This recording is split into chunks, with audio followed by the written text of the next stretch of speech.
विद्यार्थियों नमो नमः। मैं डॉक्टर उर्मिला मीना से आचार्य संस्कृत महारानी श्री जय स्नातकोत्तर महाविद्यालय भरतपुर राजस्थान। यह वीडियो तृतीय वर्ष के विद्यार्थियों के लिए। विद्यार्थियों, मैं अब तक श्रीमद् भगवत गीता के 45 श्लोक करा चुकी हूँ। आज मैं आपको 46वें श्लोक के विषय में बताऊंगी।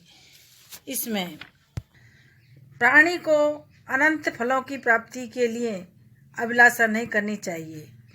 ज्ञानी पुरुष को केवल उतना ही कार्य करना चाहिए जितने से कि उनका प्रयोजन सिद्ध हो सके। इस भावना को प्रस्तुत पद में अभिव्यक्त किया गया है। अब श्लोक देखिए।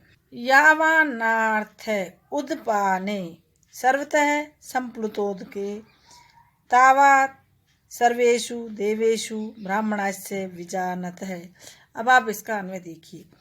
सर्वतः संप्लुतोदके उदपाने यावान अर्थ है विजानतः ब्राह्मणस्य सर्वेषु वेदेषु तावान।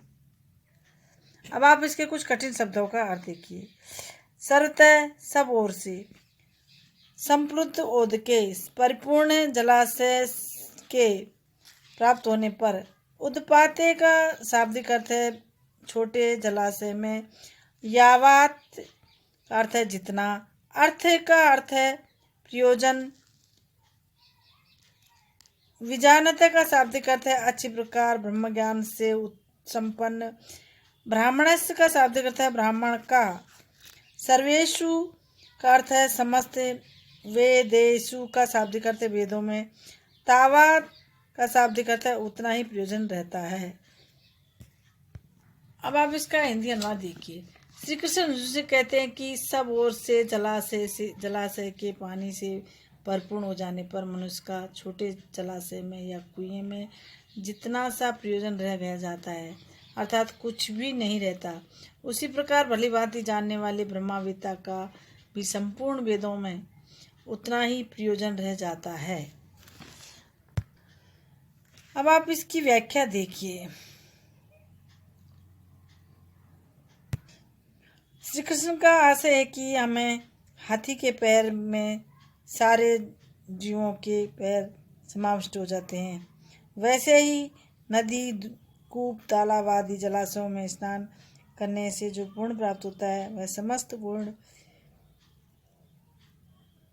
एकमात्र समुद्र में स्नान करने के से मिल जाता है, अथवा वेदों में प्रतिपादित यज्ञ, अध्ययन, दान, तप आदि पूर्ण कर्मों के अनुष्ठान से जितना आनंद होता है उतना आनंद ब्रह्मवेत्ता को अद्वितीय सत्य ज्ञान आनंदघन परब्रह्म ही हूँ यह जानकर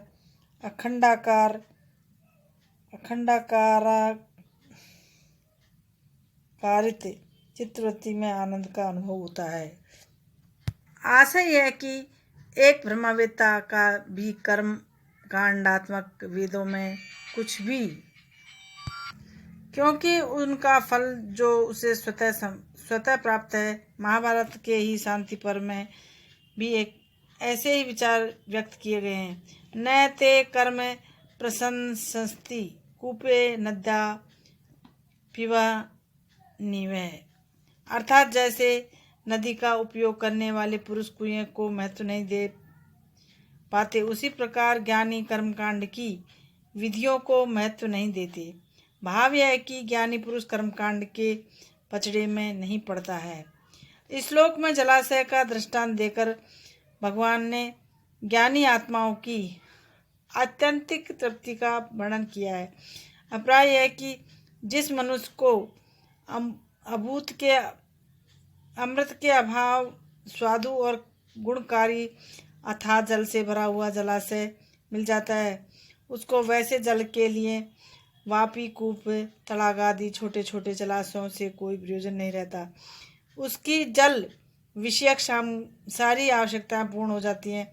वैसे ही जो पुरुष समस्त भोगों में आसक्ति ममता का त्याग करके सच्चिदानंद परमात्मा को जान लेता है, उसको परमानंद के समुद्र पूर्ण ब्रह्म परमात्मा की प्राप्ति हो जाती है।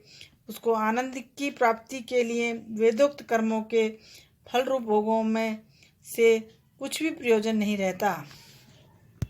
टिप्पणी में सर्व प्लस तहसील सर्वतः उदपानी में उदक है प्लस पा प्लस लुट विजानत वी प्लस ज्ञा प्लस रत विशेष। जैसे जैसे जलाशय के प्राप्त हो जाने पर जल के लिए छोटे जलाशयों की आवश्यकता नहीं रहती, उसी प्रकार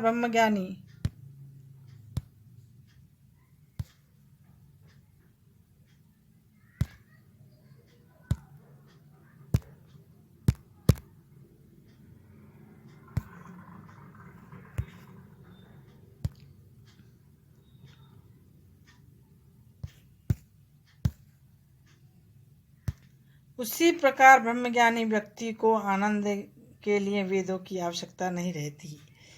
समाप्त।